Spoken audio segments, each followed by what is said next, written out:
Hello friends, welcome you all at bankers link YouTube channel. आज हम इस video में सीखने वाले हैं कि स्टॉक स्प्लिट क्या होता है और क्या इसके इफेक्ट होते हैं। एग्जाम्पल के साथ समझेंगे इस हम वीडियो में। नाउ सबसे पहले what is stock split. Stock split क्या होता है? तो जैसा कि आप जानते हैं, इंडिया में कोई सी भी कंपनी अगर पब्लिकली लिस्ट होती है तो जो भी उसका शेयर है उसकी एक फेस वैल्यू होती है, जिस वैल्यू पे वो आईपीओ के अंदर आता है। तो स्टॉक स्प्लिट में क्या होता है, जो भी कंपनी है वो उस स्टॉक का जो फेस वैल्यू है उसको डिवाइड कर देती है, जिससे क्या उसका जो स्टॉक है वो स्प्लिट हो जाता है। यदि कोई कंपनी कहती है वो अपना स्टॉक 1:10 के रेशियो में स्प्लिट करेगी, तो इसका मतलब ये हुआ जो कंपनी का एक शेयर है उसके अब 10 शेयर हो जाएंगे। अगर बात करें इसकी फेस वैल्यू की, अगर वो पहले 10 रुपए थी तो वो अब घटकर मात्र 1 रुपए रह जाएगी। इस तरह से जो स्टॉक स्प्लिट है वो होता है। जब शेयर स्प्लिट होता है तो जो उसकी वैल्यू है वो भी स्प्लिट हो जाती है। तो ओवरऑल देखें तो जो कंपनी के 10 शेयर हैं वो एक शेयर की वैल्यू के बराबर ही होंगे, यानी कि जो उसकी फेस वैल्यू है वो पहले के शेयर के टोटल बराबर ही होती है। जैसे बात करें रिसेंटली एप्पल का जो स्टॉक है वो स्प्लिट हुआ है, तो यहाँ पर देखा जाए तो जो एक एप्पल का शेयर है उसको उन्होंने 7 शेयर में डिवाइड किया गया है, यानी कि जो जिसके पास एप्पल का एक शेयर था उसके पास 7 शेयर हो गए और उसकी जो फेस वैल्यू है या वैल्यू ऑफ शेयर है वो भी घट के 7 गुना कम हो गई है। Now effect of stock split, जो शेयर होता है उस पर स्टॉक के स्प्लिट होने का क्या फर्क पड़ता है। मान लीजिए कोई कंपनी है एबीसी, उसका जो शेयर का प्राइस था, नंबर ऑफ शेयर थे वो मान लीजिए 100 थे बिफोर स्प्लिट, लेकिन स्प्लिट होने के बाद जो कंपनी ने कहा कि वो 1:10 के रेशियो में स्प्लिट करेगी, मतलब एक शेयर के 10 शेयर हो जाएंगे स्प्लिट हो गए। तो यहाँ पर देखा जाए तो जो शेयर्स हैं उसके यहाँ पर बढ़कर 1000 हो जाएंगे और जो उसकी फेस वैल्यू थी वो बिफोर स्प्लिट होने से पहले 10 रुपए थी, जो अब घटकर 10 गुना कम हो जाएगी, यानी कि वो 1 रुपए हो जाएगी। अब बात करें इसका इक्विटी कैपिटल पे क्या असर होगा, तो जो शुरू में जो कंपनी थी उसका जो इक्विटी कैपिटल था वो 100 शेयर इंटू 10, जो भी उसकी फेस वैल्यू थी वो उसका इक्विटी कैपिटल हुआ। तो यहाँ पर 1000 रुपए था। लेकिन सेम चीज अगर हम स्प्लिट के बाद देखते हैं तो नंबर ऑफ शेयर कितने हो गए, बढ़ के 100 से 1000 हो गए।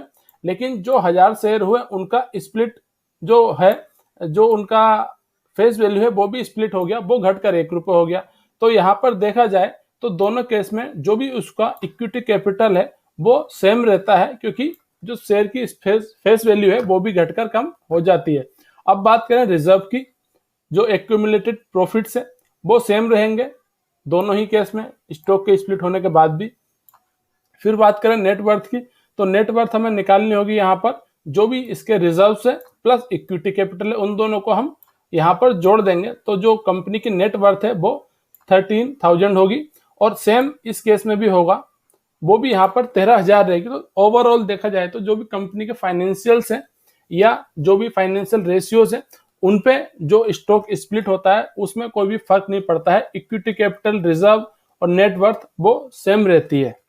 अब बात करते हैं इंडिया में जो कुछ रिसेंटली स्प्लिट्स हुए हैं शेयर्स के, तो सबसे उसमें रिसेंट है लोरस लैब्स। उसमें जो ओल्ड फेस वैल्यू थी उसकी वो 10 रुपीज थी, न्यू फेस वैल्यू 2 रुपीज हो गई। तो इसका मतलब जो स्प्लिट हुआ वो 1:5 के रेशियो में हुआ।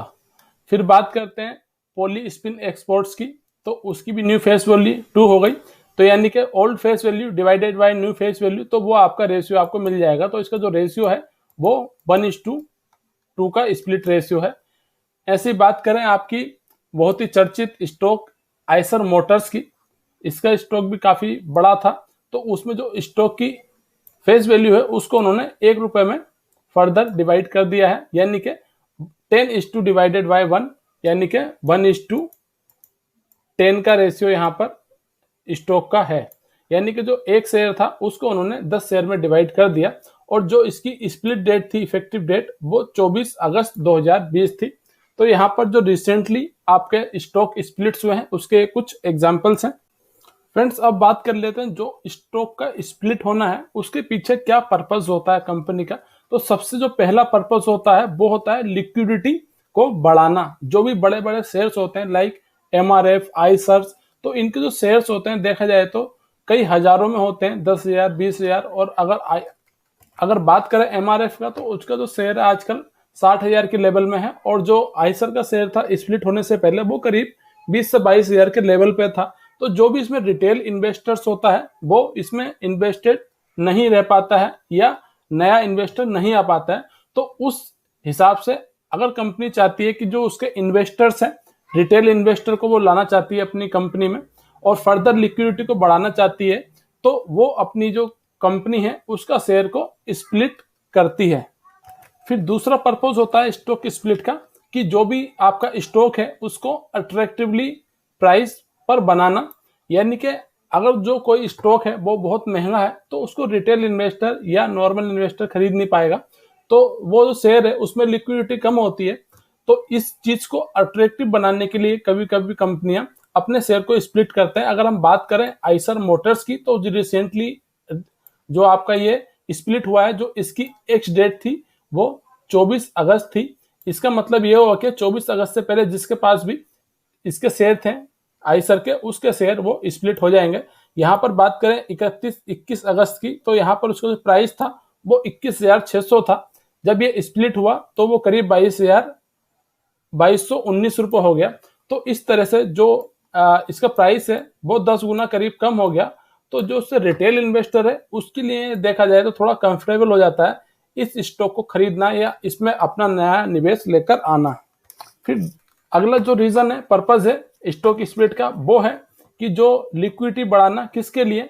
जो भी स्टॉक इनका सेल या बाय होता है उस चीज को, ट्रेडिंग को अच्छा स्मूथ करने के लिए कि उसमें आसानी से ट्रेडिंग हो पाए, खरीद और बिक्री हो पाए स्टॉक एक्सचेंज में उस पर्टिकुलर शेयर की। अगर कंपनी फील करती है कि जो उसके स्ट्रॉन्ग फंडामेंटल्स हैं तो वही कंपनी जनरली देखा जाए तो जो स्टॉक का स्प्लिट है वो करती है। नॉर्मल फंडामेंटल या वीक फंडामेंटल वाली जो कंपनी है वो अपना स्टॉक स्प्लिट नहीं करती है, क्योंकि उसमें जब स्प्लिट होता है शेयर तो उसमें बहुत ज्यादा जो प्राइस है वो डाउनवर्ड मूवमेंट होने की संभावना रहती है। Friends, thanks for watching this video. अगर आपको ये वीडियो पसंद आए तो इसको लाइक करें, शेयर करें, साथ ही हमारे चैनल को सब्सक्राइब भी करें।